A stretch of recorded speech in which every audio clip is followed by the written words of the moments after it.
Hi guys, thank you so much for coming. Welcome. So this is literally the house I grew up in. My name is Harish. I come from Petaling Jaya, Malaysia. This is literally the house I grew up in. That is my tanah. This is my air. I am currently the chief conductor and artistic director of the Schleswig-Holstein Opera Company in Germany, and I will be a juror and a guest conductor at the Southeast Asia Bach Competition 2025.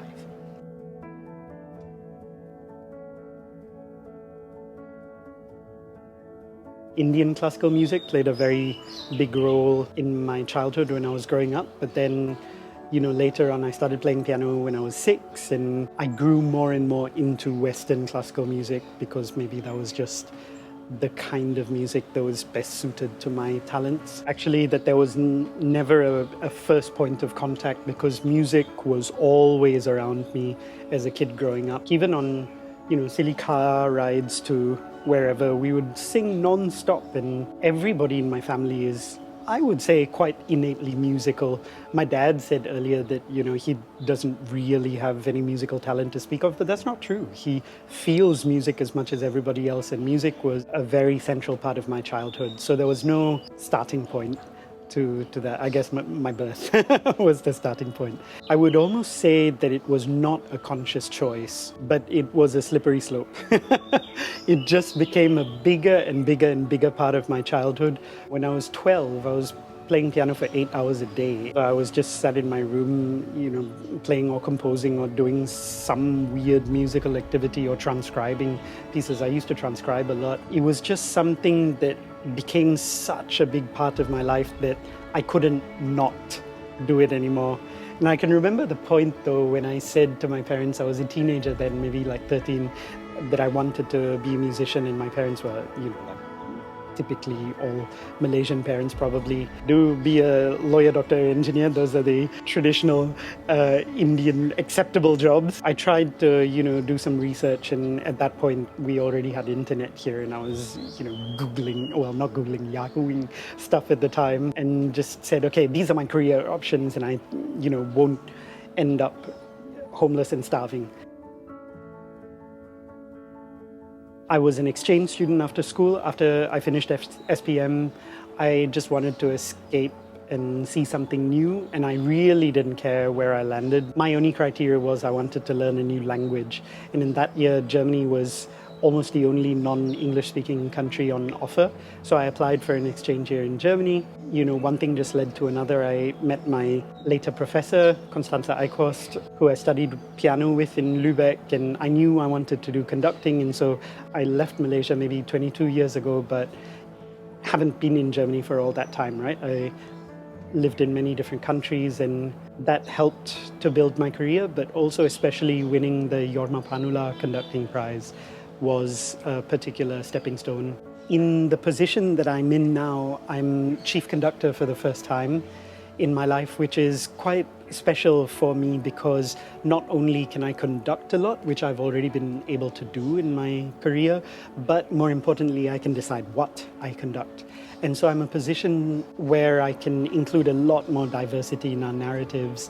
And the music scene in Germany, I must say, tends to be fairly conservative. I feel that the great gift of 2025 is that our world is so globalized that we can include so much more narratives in the concert hall, and that's something that I pursue like a mission, to include more female composers, more non-European music traditions in our concerts. I think fusion music can be a bit problematic because very often what is done with fusion music is reducing it to the lowest common denominator, meaning dumbing down both music traditions so that they can meld without too many car crashes happening. What very often happens when, say, Indian musicians or musicians from any other cultures, right, meet European musicians and try to work together is either one group looks at the other group and thinks, why can't you just read notes, for example, and be more precise with your rehearsing so that we can start at bar 15 when the other group doesn't know what bar 15 sounds like, right? Because they don't read European instrumentation.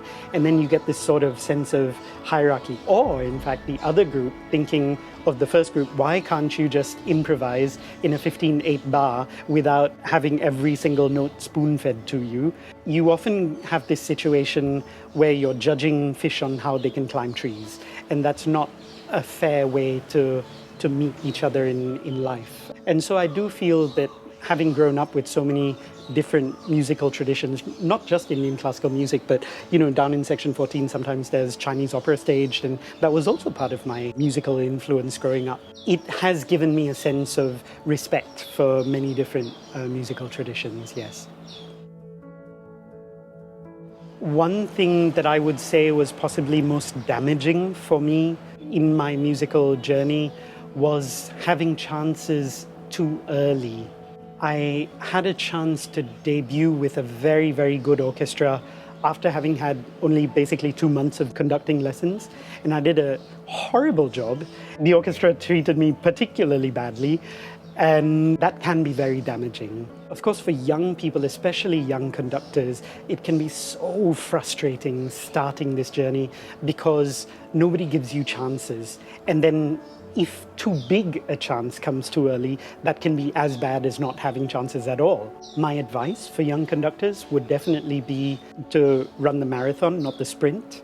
Just be calm and steady, and don't be too impatient about your journey, because everybody ripens or matures at a different speed, and that is fine. Many people say age is just a number, right? I don't feel that way. Ever since I turned 40, I really feel like I am a different person. I know what I'm good at, I know what I'm bad at, I know the light of my personality, and I know the darkness of it as well.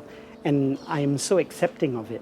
If you ask what are my regrets now, I would say actually I don't have many regrets. I can see this whole journey for what it is, and it has gifted me a lot in my life. So yes, there have been very, very difficult moments in my journey, but it's all part of who I am. The most fulfilling aspects of my musical journey is maybe surprising to a few people because it's not the big glamorous concerts. For example, when I was teaching in Peru, that was my first job after conservatoire. I was teaching in a music school in Peru, conducting the orchestras there and also teaching music theory. And I was explaining Bach Prelude to my students there. He uses music to convey emotions, and its musical phrase is not just C, D, E, F, G, right? It's angst or pain or beauty or placidity. It is feelings and not notes. It really touched me to see how this music that was composed 300 years ago in Germany can today still be so relevant and so accessible to someone today in Peru. We're starting with this first collaboration. I was ecstatic when David asked me to be a juror here in the competition and to conduct at the Bachfest. I see Malaysia as this unbelievably talented pool of people just waiting for something to happen, right? There are so many talented musicians here and not very many opportunities for them to be seen or just to integrate their talents into a structure that is already pre-existing, which is why I'm so thankful for people like David Chin, who are shaping the scene, making things happen in a very grassroots way, bringing Malaysian talent together and creating synergies. I think it's amazing how he's just sort of, stamped this out of nowhere. People of the world, come and support the International Bachfest Malaysia 2025. It's going to be amazing. There are so many exciting things happening, and I am chuffed to be part of this experience.